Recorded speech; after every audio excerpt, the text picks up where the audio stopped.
Hey guys, welcome to an introduction and my very first video to Reverse 1999, which is sort of the gacha game that I've sort of transitioned to since the announcement of end of service of default.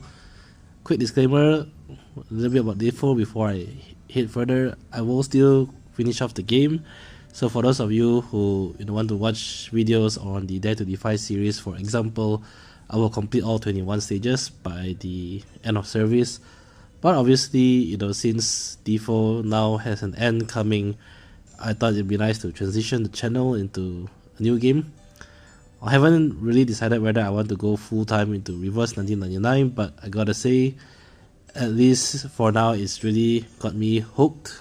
So I do see at least playing this for some significant amount of time in the foreseeable future. For this introductory video, I'll be at least covering a little bit about the game and my thoughts about it. So this game was originally from China, and they've recently released the English localization about, I would say, a month or two back.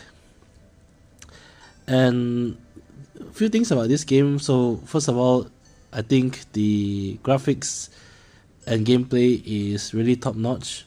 The story is actually really good as well. The only drawback, and some people have shared this feedback as well, is that the English translation isn't the best. It's not terrible, that is to say, but it's just, since the game was originally in Chinese language, the translation is sort of a little bit off here and there. But the good thing is that just very recently, the devs did acknowledge that it is not up to their standards or the standards that they want it to be. So they are working on the English translation, and there may be further fixes to the language once that's in. Having said that, if you don't really mind that, the rest of the game I think is really truly top notch. And I guess first is the gacha element in the game that I guess I should talk about. This game is fairly free to play. Of course, I think maybe the verdict is still out on that, because I'm still fairly new to this game. But if you want to, you could potentially go free to play in this game and complete most of the content, even up till the end game content. For myself, I've already actually spent a little bit in this game, not a lot, but that's really just for me to quickly get up to speed and build a stronger team faster so that I can get a bit more content earlier. The gacha revolves around characters in this game. So there's a summon page, for example, and there are banners, and you essentially pull for new characters or duplicates of the characters, where you can then sort of make the characters stronger, similar to the limit break concept in default. There are 4 types of characters, or I guess 4 types of elements in the game: star, mineral, plant, and beast. And there's a weakness and strength system going on, where one element is stronger against another, but weak against another element. There are also characters who of course specialize in various roles. So there are characters who can debuff, who can do DPS, who can do healing, or who can sort of restrict the enemy's movement. Really, there's a mix of roles across different characters, and you can essentially build a party of 3 with 1 backup to bring to the stages. So I guess the way to go around this is to get a character who a lot of people call the carry character.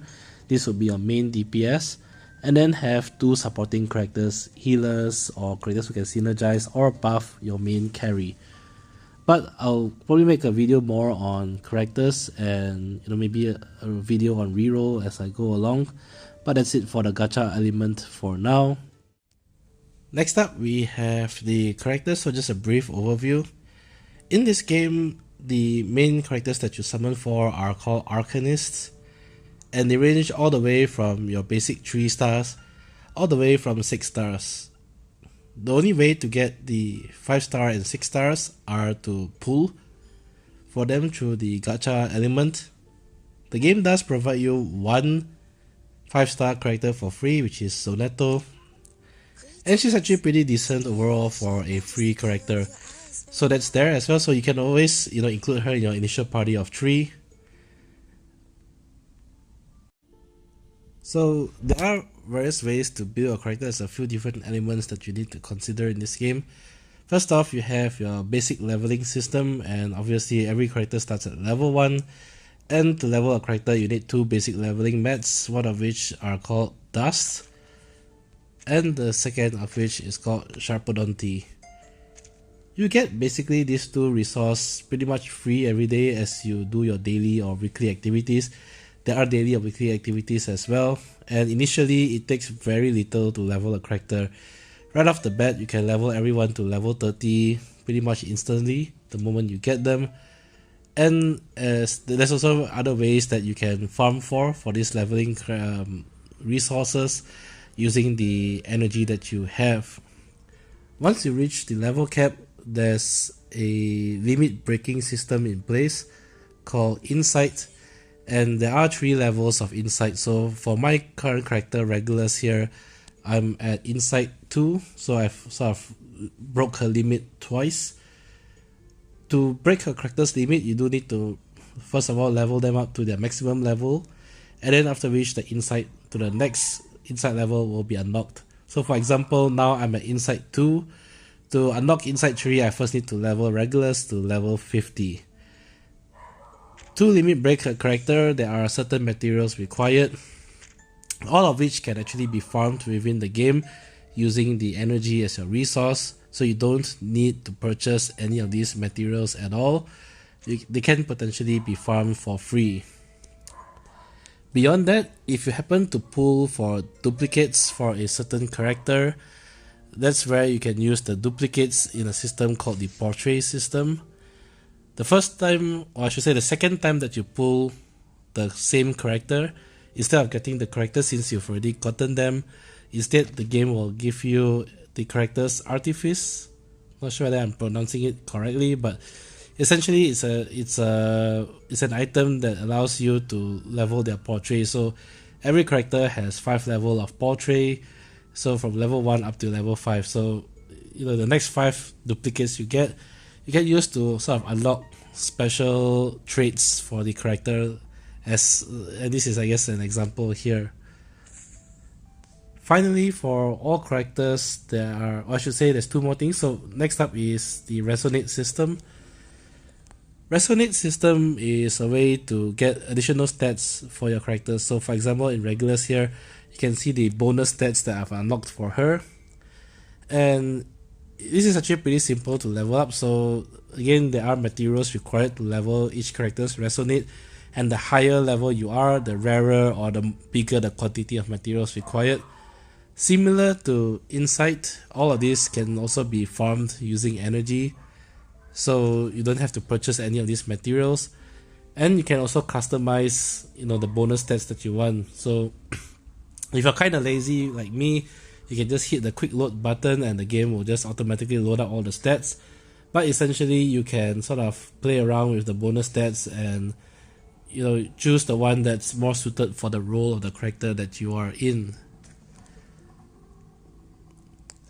Lastly is what I tend to think as the accessory system in this game. So every character can equip an accessory called a Psi Cube, and you unlock this over the course of the game, and during special events like the one here, you can also farm for 6-star accessories or 6-star Psi Cubes, or you can also use real money to make some purchases in the game. These accessories provide your character with further additional bonus stats, and example here is the one I have equipped on Regulus, where I get a bunch of attack HP and critical rate boosts as well. The accessories themselves have a level, so let me just hit to there. So under your accessories, your Psi Cubes, you can also level them up further as well. And the materials are specific Psi Cube leveling materials that you actually get every single day for free. So over the course of the week and the months, you can eventually max out your Psi Cubes pretty quickly. I mean, I've only been playing for like 5 days, I think, or maybe about a week, and I've already gotten, well, I mean, it's not the best in the world, but but I've already gotten what I would like to think as decent side cubes for, the amount of time I've spent in the game. The side cubes themselves, if you are looking at the 6-star ones, they also have specific bonuses or specific traits. So obviously you can mix and match these for your character. So since Regulus is my main DPS and she's crit focused in her gear, so therefore I gave her this side cube that is also focused on critical rate. That's it for the character overview. Next up is the stamina system in this game, and this is something to take note of because not everyone may appreciate or like this. So this game is predominantly run on a stamina system. So you can see right here where you have your activity regeneration, and currently I'm capped at 181, but as you level your profile, your maximum cap will increase. And you can actually see how fast your energy will regen throughout the course of the day. Essentially, it takes about 1 full day to regen up to full again. And in this game, you do need energy to do a vast amount of content, including the story content or the event content. So, essentially, if you run out of energy, then you are capped for the day, which is, I guess, one big drawback. As you are starting out in this game, they do give you a lot of freebies that can regenerate your activity points. So this comes in the form of candy, and essentially they give you quite a lot. They are pretty generous. I've used a lot of it already, and I guess the whole point is that they front load you with all this candy so that you can quickly put together your party of 3 and level them up fairly quickly. But I would imagine that once your supply of free candy runs out, then you are pretty capped in what you can do in a given day. That being said, there are also some activities that do not require energy, so you can also do those throughout the day. One good example is one of the stages here, the Numa analysis. You get 2 free tries a day that doesn't consume your energy. There is also a special stage called Artificial Somnambulism that is also free, doesn't require energy. So, and this also unlocks a little bit of freebies as well. Finally, in the event, and obviously the events are period sensitive, so this is the current event at the time of this video, and the events are generally a month long, and it's split across blocks of 2 weeks. So the first 2 weeks you get a few activities unlocked, and in the next 2 weeks a few other activities will unlock right here. But across the events, there are also some activity types that do not require energy, so you could also do those if you are out of energy as well. So some examples are here in this activity. I've already completed it, but this doesn't require energy. And here there's also daily, for the first week there was daily content release that doesn't require energy. I've already completed all of it as well, since they are free, so to speak. But in short, for all other content in the game, more or less you need energy to enter the stage and do battle. So that's I guess the only thing about this game. It's very focused on energy as far as I can tell. Next up is the battle system. Alright, here I have an overview of the battle system in the game. So this game has a party of 4, but you really only need to, I guess, to start off first. For endgame, you do need more characters than this because you need more than 1 party, but for the majority of content in the game, at least for now, as you're starting out, you really only need 3 characters because the 4th is sort of like a backup character. So my main party here consists of Regulus, Tooth Fairy, and Pickles the dog, and I have the free 5-star Sonetta as my backup character. Once you enter battle, you battle with your party of 3. So I have Regulus, Tooth Fairy, and Pickles here, and Sonetta isn't in the main party at the moment. Your backup character will jump in if any of your first 3 were to hit 0 HP and kick the bucket. They'll be swapped out for your 4th character. If all 4 of your characters get KO'd, then the battle ends in your defeat. For most part, like I said earlier in the video, you do require energy to enter battles. However, the good thing is that if you get defeated or you exit the battle, like from here, you actually get a refund of the energy that you spend. So you don't have to be worried or afraid of trying out new stages for fear of losing your energy there. So that's at least one good thing. The battle system takes place in the form of cards. So each character has 2 basic attacks, which is usually one single target and one AoE. Some characters obviously have other attacks such as healing and such, or enemy restricting, or buffs or debuffs or something like that. So every character essentially has 2 basic attacks, and every character has 1 ultimate attack.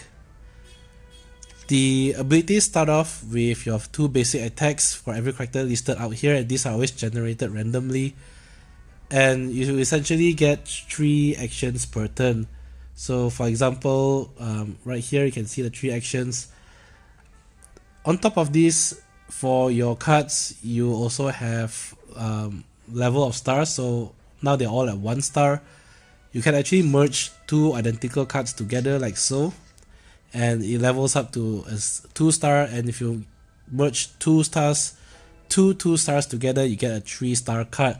The higher the star rating, the more damage or the more healing or the more buff or debuff that it does in battle.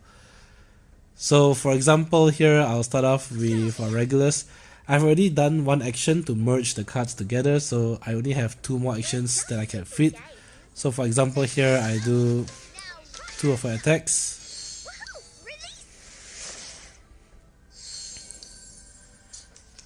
Every round, all the cards that you use will be instantly replenished again. Again, it's all at random. One of the exceptions here is the ultimate, and this is one of the ultimates. To unlock your character's ultimate, you need to get 5 Moxie on the character. So the Moxies are represented by the little yellow dots below the health bar. And as your character performs actions, so when they do their 2 basic attacks or they merge their attack cards together, you get Moxie bonuses. Once you hit 5 Moxie, you unlock the ultimate attack. And this is one example here. Using the ultimate attack will use up all 5 of the Moxie to do a very devastating attack.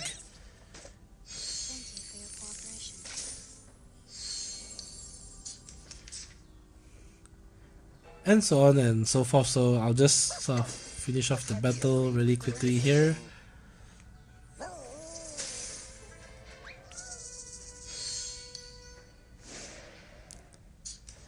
So Pickles have gotten 5 Moxie, so his ultimate is unlocked. So I'll just use it here. The puppy agreed with your decision.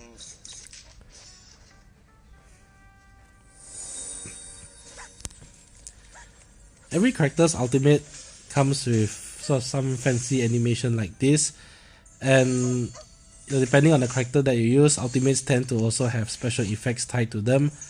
So for example, Pickle's ultimate gives my entire party an attack plus 30% buff for 2 to 3 turns.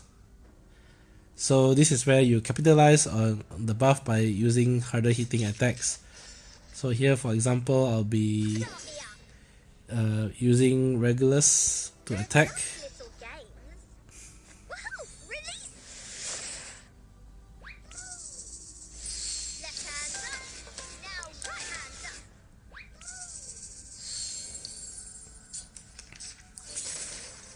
And that's it. So Regulus ultimate is up already, but at this point the fight is about to be over, so I'm just sort of finishing off the fight. I will pray for you.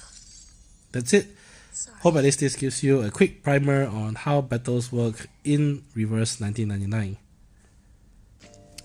If you do want to spend money, and here word of caution, do spend responsibly. And I'm not advocating for people to spend money on gacha games. All I'm saying is that if you really do have some disposable income and you want to see what's up for offer, just a quick overview.